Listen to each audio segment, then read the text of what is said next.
Panther people, what up? NFL cuts are coming. Which veterans would I want on Carolina's squad? Bunch of Panthers post to Phil Perkins. I don't know about you guys, but I know it's just the beginning of June, but I can smell the cheap light beer. I can smell the new merch on my body. It feels like the season is just around the corner. We all knew that once they had Bryce Young, that the Carolina Panthers are going to be a weekly conversation, depending on how Bryce Young does. If he does well, they're talking about him every day. He does poorly, they're talking about him every day. He's signing with Jordan Brand. He's got Snickers. He's got all the other brands here going on. So he's going to be the face of the Panthers for quite some time. He's going to be the face of the NFL for quite some time, arguably. He could be, again, depending on how he plays. But he is entering Chuck Norris territory with some of the stories we're hearing about his brain. Of course, it's translating on the field, which is always good to see. But it's getting borderline ridiculous now, and I love hearing it, but it just makes me scared about just how prepared this guy is and how he's not skipping a beat heading into the next level. Actually, this story is before he even was drafted by the Carolina Panthers, but Jeremy Fowler from ESPN went on air and said that his poise, so Bryce Young's poise, is impressing everybody at OTAs right now. But the one thing that this is the Chuck Norris bit, that Bryce Young was still, undrafted, as in nobody drafted him yet. He didn't know he was getting drafted by the Carolina Panthers, but he thought that there was a chance, and the Panthers did not give him a playbook. That they weren't sure. Maybe they're going to get him or CJ Stroud. So what did Bryce Young do? He looked up a Frank Reich playbook from the past, whether it's from the Eagles or from the Colts. He looked at Frank Reich's offensive tendencies. He did research, thinking ahead of time. I don't know how early this was, but it doesn't matter. Who does that? What sicko does that? Who looks ahead to, you're at a job interview. Let's say you got a job interview at Amazon and you didn't even get the job yet. And you're talking to Amazon and Google and Facebook, but you're looking at like the flow chart, the workflow of a daily employee at Amazon. They haven't even given you an acceptance letter yet, but you're looking at what's it like to work at Amazon after the interview. This guy, and if it's not Frank Reich, he's also looking at Frank Reich. He's probably also looking at whatever Houston does, just in case. Like, he's got all his bases covered. So it's no surprise that when he's actually drafted by the Carolina Panthers, he's correcting plays. But this is getting crazy. So I'm going to look at a couple players who could be surprise cuts in the next coming days and whether I'd entertain them to be the next Carolina Panthers player. Number one, Corey Davis. I've always kind of liked Corey Davis out of Central Michigan, the wide receiver. He kind of reminds me of like a bigger body DJ Moore, just a little bit, just did not find his footing. Obviously, he got drafted by the Tennessee Titans, and then he was put into a situation with the New York Jets, which was absolutely awful.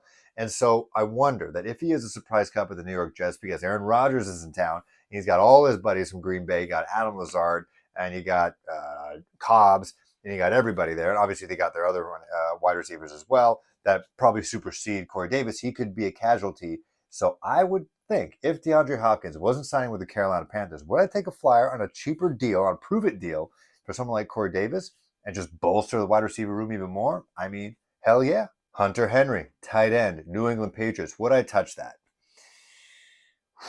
Now, I remember when they picked up Jonnu Smith and Hunter Henry, I was pissed because I thought, Greg Olsen was on the way out, and he was out already. And, Tommy Tremble was he even an idea at that point? I don't even know if they drafted him at that point, but I thought Hunter Henry was a guy who I wanted the Carolina Panthers to draft when he was coming in as a rookie. And so if he was available, would I pick him up? I don't know. You got Hayden Hurst, you got Ian Thomas, you got Tommy Tremble. It's still kind of like a B-plus room. Could you add a Hunter Henry, who's had a bit of a disappointment with New England, him and Jonnu Smith now with the Atlanta Falcons? Would I want to take a flyer on Hunter Henry? I think they chose Hayden Hurst for a reason, and I think he's going to be a big part of this offense, and so I'd pass. If Joe Mixon is cut by the Cincinnati Bengals or Ezekiel Elliott was cut by the Dallas Cowboys, I think the Carolina Panthers need another power running back. I think Miles Sanders is great. I think he's an every down back. I think Chuba Hubbard, who's looking friggin' dope right now with the new Riddell helmets and the visor. He's got the friggin' baby blue Jordan cleats on. He looks great. I think he's more of a speedster.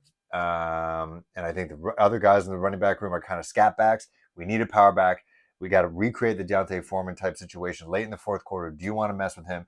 Maybe the Cam Run Peoples, the undrafted free agent out of Appalachian State, impresses. I haven't heard too much from OTAs whether this guy's been impressing or not. So honestly, if Joe Mixon or Ezekiel Elliott, who have always loved the way Ezekiel Elliott runs, maybe he's not as great because he's getting paid like crazy, but maybe a change of scenery for either of these guys could help their situation a bit more, kind of reinvigorate them, and again, with another team that's still competing. They're not like we're the joke team, like the Bucks. So I would take a flyer on both these guys because I think they're big, powerful backs. I give them a shot. Keenan Allen, Los Angeles Chargers. Bleacher Report saying he, predicting that he could be a surprise cut because he had a rough year last year.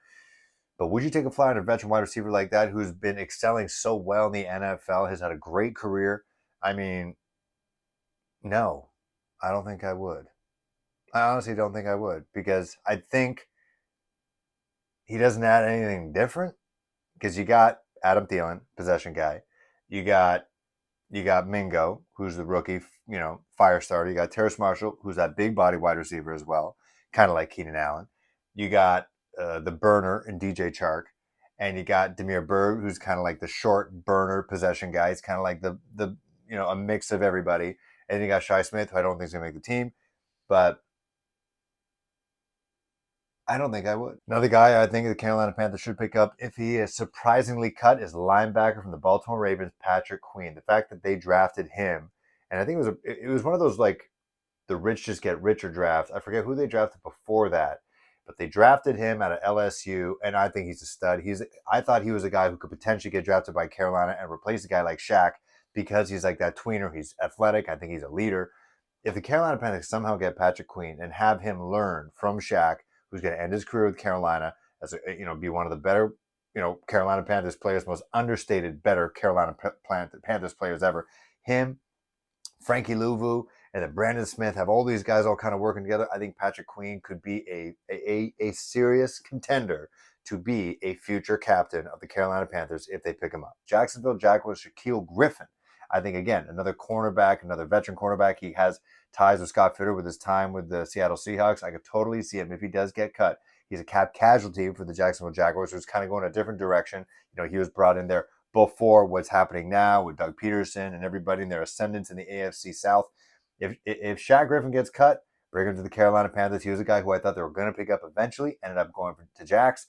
But if he gets cut, I could totally see him being with Carolina Panthers as a veteran cornerback. He'd probably be my number one prospect if he gets cut. Forget the other guys. Just holding out for Leonard Floyd to just already be a Carolina Panther already. The fact that has not happened yet. Maybe he's in Ibiza, somewhere in Spain, just chilling and not rushing it right now. He's already made his millions. I think he won a Super Bowl. But he's a guy who I think just should already just be a Carolina Panther. And the fact that he's not, is kind of crazy.